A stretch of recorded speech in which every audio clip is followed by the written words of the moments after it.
Hi guys, good morning. It's your Sir Kevin again, here for another accounting tutorial.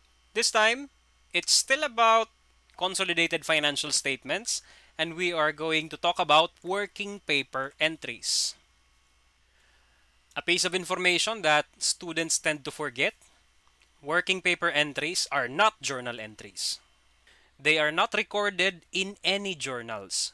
The working paper entries has for its sole purpose the preparation of the consolidated financial statements. Hindi po nire-record ang working paper entries.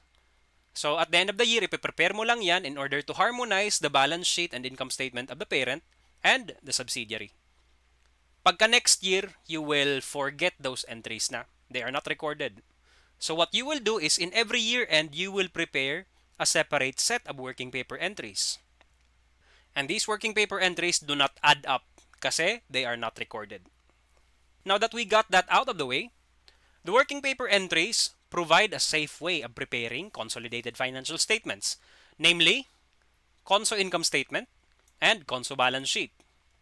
Side note, only prepare the working paper entries if the requirements of a problem are the financial statements themselves, or if the requirements are too comprehensive in that it would actually prove safer and more systematic if we prepared the whole FS instead.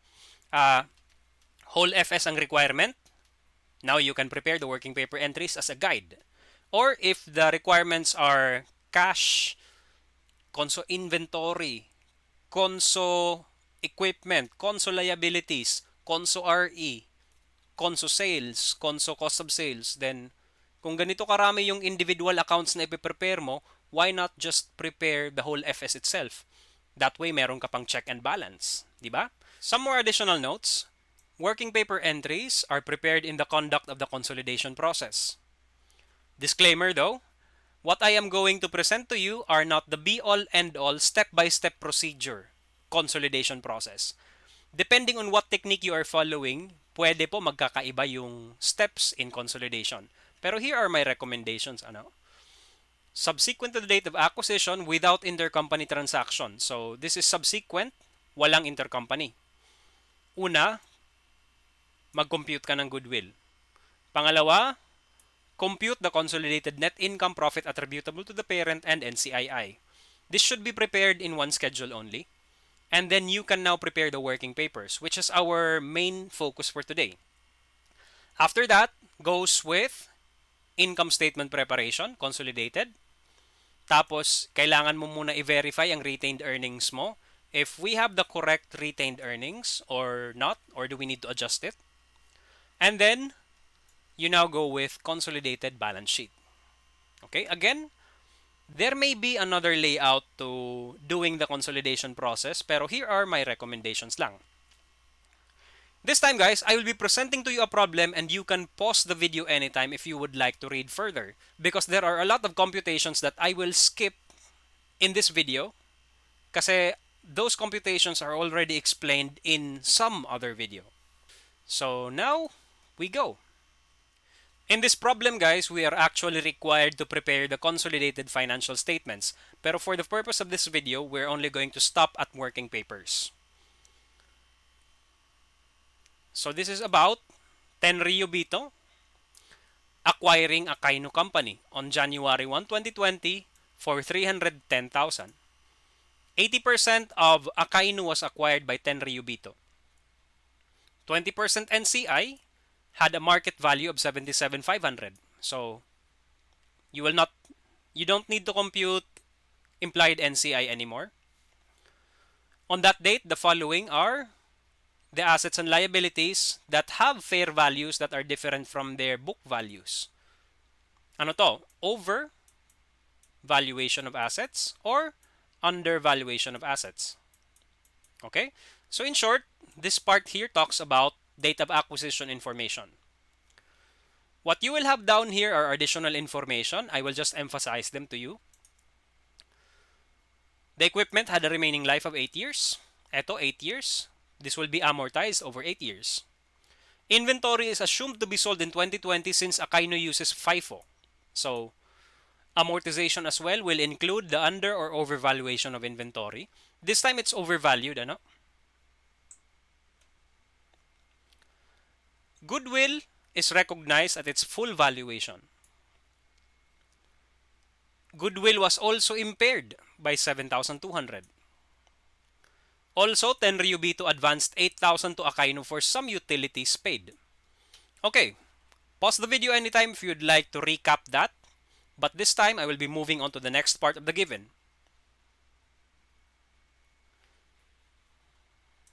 Here we have your income statement.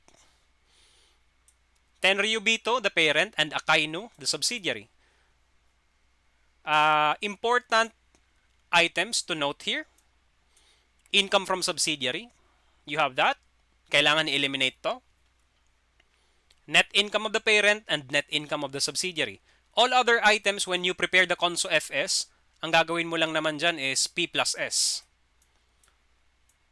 P plus S plus minus working paper entries. So, we are going to focus right now on the working paper entries. Income statement. Again, pause the video if you'd like to read more. But I will move on to the next given. Balance sheet. Students, piece of advice lang ano. If you are looking at a problem that is too long, your tendency is to give up even before trying ano. What I would advise is wag mo basahin lahat at once. I-chunk down mo ang information into parts that you can absorb. Just like what we did earlier. Binasa natin, nilabel natin kung ano ang purpose ng part na to. And right now we are reading your balance sheet. Ano ang makukuha nating information dito? I-highlight ko lang ang importante. This one must be eliminated. Kasi that is an advance. That is intercompany receivable. Against this one. Intercompany receivable din yan. Of course, needless to say, investment in Akainu must be eliminated. Do take note, 319,440 na ang balance ng investment. Ang acquisition cost natin, 310. Nagkaroon na po ng changes kasi ang ginamit ni parent is equity model. From 310, by the end of the year, naging 319 na siya. So ito yung mga things to focus on. Advances to Akainu, investment in Akainu. Yun po. Pause the video again if you would like to read more. There may be other things that you would like to take a look at. For example, ang equity ni subsidiary ano. Pero moving down, the last piece of information that we are presented down here is 2020 changes in equity. Only changes in equity was in retained earnings. And the retained earnings computation are down below here. Okay, yan. So let's go into our next step. Here is the goodwill computation. In order to compute goodwill, we will need the following information. Itong lahat ng ito. Well, goodwill is simply AC minus fee na, di ba? Pero actually, pwede natin kunin ang goodwill by going through book value of identifiable net assets. And what is that? BINA is actually the acquisition date balance of the equity of the subsidiary. So, ang ginawa natin dito is kinuha lang natin ang equity amounts as of January 1. 127,000 is the beginning retained earnings for the subsidiary, which is up here. Emphasize lang, that is acquisition date balance. The over and under valuation is also presented down here. So as it is, we have inventory to be overvalued by 4,000, land undervalued 6,000, equipment undervalued by 40,000. All the other information up here is taken from the problem. So you can pause the video right now if you would like to read the supporting information. Here's your goodwill computation. The resulting goodwill of this problem is 58,500. As to how it is computed, observe and pause the video if you would like to recompute. Do take note guys na mayroong amortization. Yes, that is also an amortization. It will be recorded as impairment loss, 7,200. So itong goodwill na to, it will further be reduced by our amortization. Alternatively, goodwill may be computed as follows. If you are following the video tutorial that I had for goodwill, ganito po ang computation ng goodwill natin. Shortened, more concise, easier to the eyes. So, goodwill is 58,500. Pakinote lang that this one will be reduced still by the amount of impairment. Paano nakuha to? Lagay mo dito acquisition cost. Lagay mo dito ang NCI. It's given already. Ang fee na na-compute natin sa taas, dito po. So, allocate mo. Add mo dito. Deduct pababa. Okay? I will not go through the details of Goodwill Computation. Let's move on. Now, it's time for consolidated net income. And for that, you need the following information. Unang-una, na-highlight ko na kanina, net income ni parent, net income ni subsidiary. Tapos, ang income from subsidiary. Those are the three things that you need from the income statement. And then you proceed directly into the over and under valuation. Kasi, this over and under valuation, kailangan mo i-extract dyan ano ang magiging amortization. They will be amortized for 2020 as follows. Do take note that land is non-depreciable, so no depreciation expense will come out from that. Kailangan zero ang amortization mo dyan. Ang inventory naman is sold in 2020. So, wala nang amortization for 2021. And then the equipment is going to be depreciated for 8 years. So, meron tayong amortization ng 40,000 over 8 years. Yan po. Itong tatlong to, saka ito naman dalawang to, we will be using them in the computation of our consolidated net income together with the impairment loss down here. Once you have that, consolidated net income computation is as follows. Pause the video if you'd like to observe. We arrived at consolidated net income of 172,360. 164. That is for PAP. And then NCII is 8,360. At this point, may goodwill computation na tayo, may consolidated income computation na tayo. I'd say pwede na tayo mag-prepare ng working paper entries. But before we do that, let me present to you the technique that I use in preparing the working paper entries so that may sigurado ko talaga na wala akong makalimutan.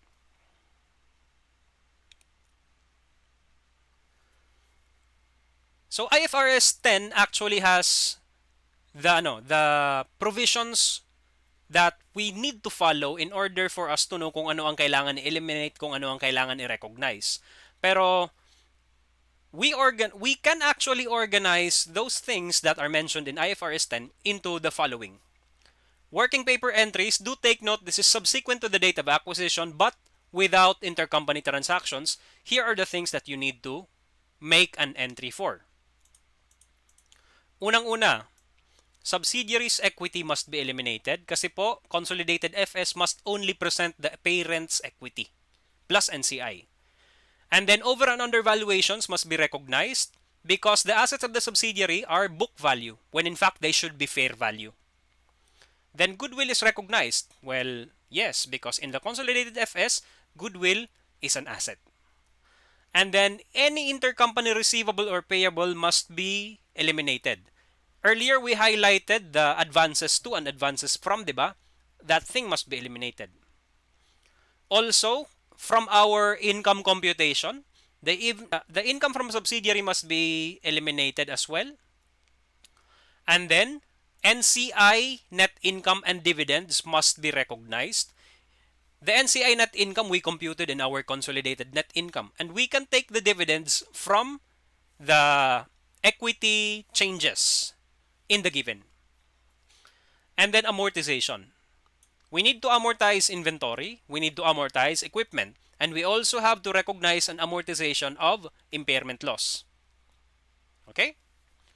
So, computations and information that we need in order to prepare the working paper entries. Ito po. Unang-una, let me highlight that all of these are given in the problem. Okay?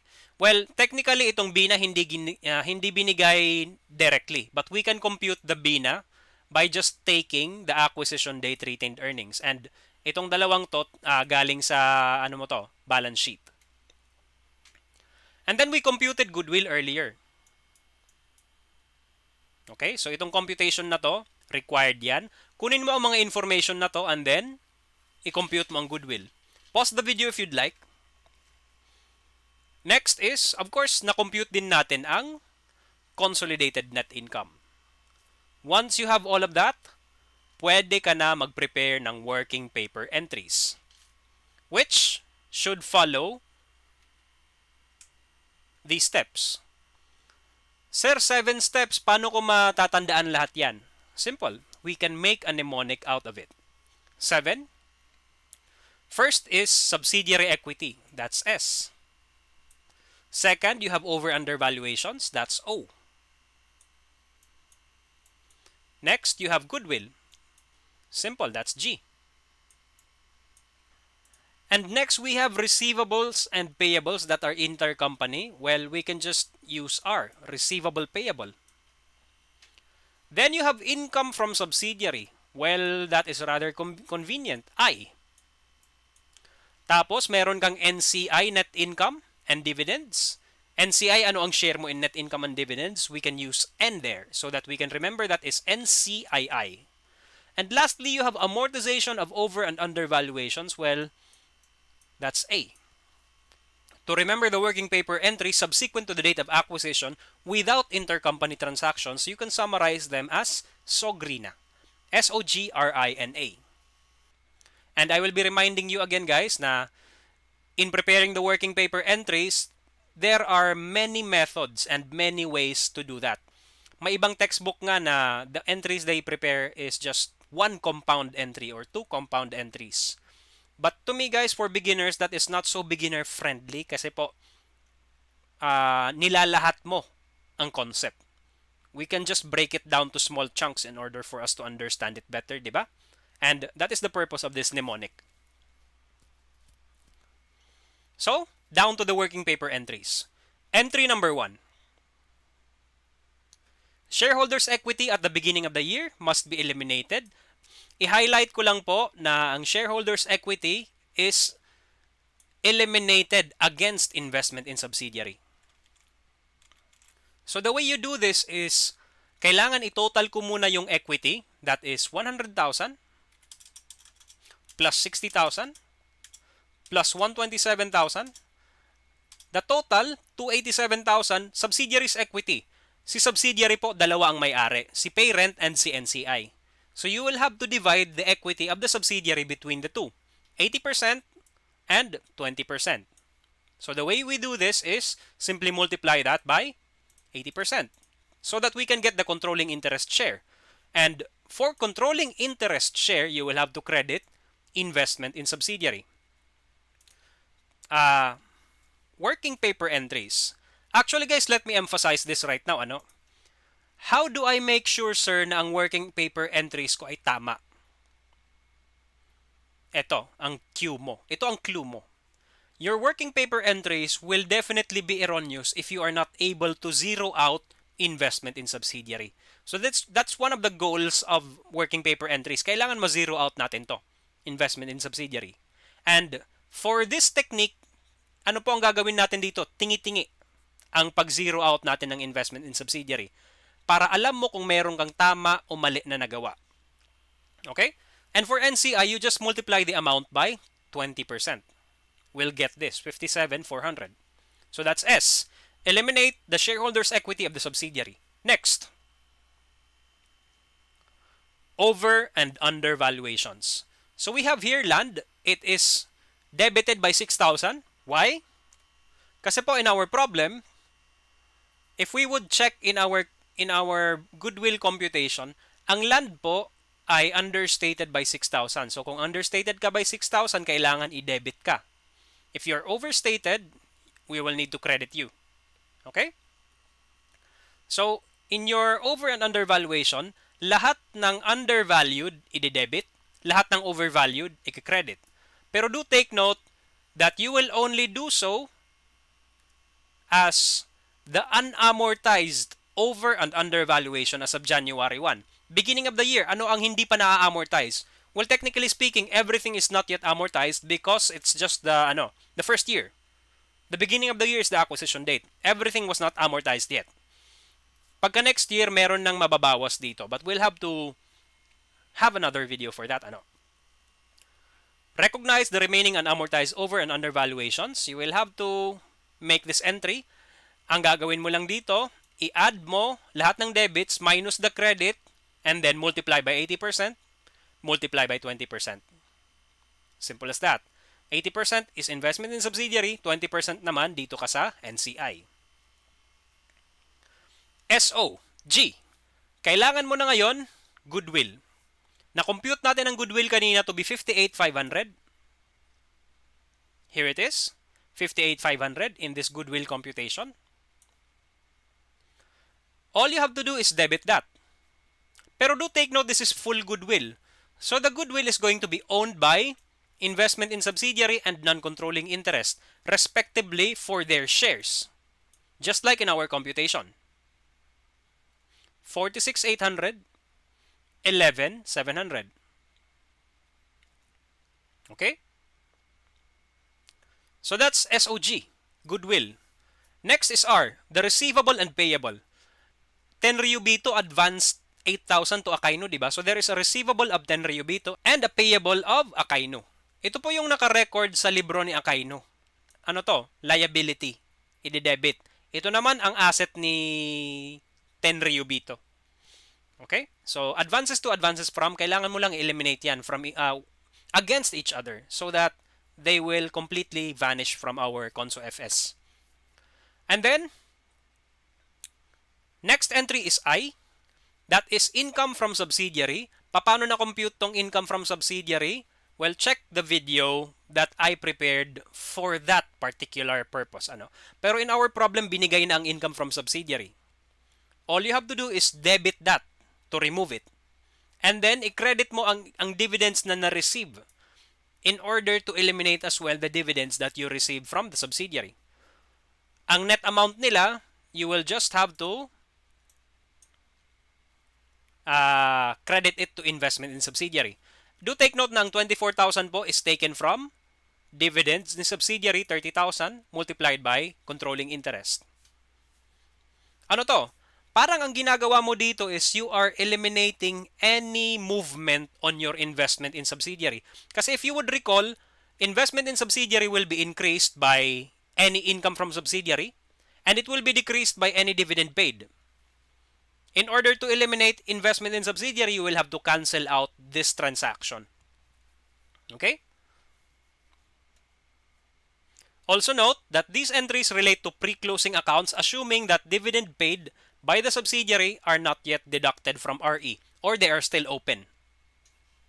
So, let's go to the next entry. That's I. Ito naman si N. Well, this is just for NCII, We computed NCII 8360 kanina.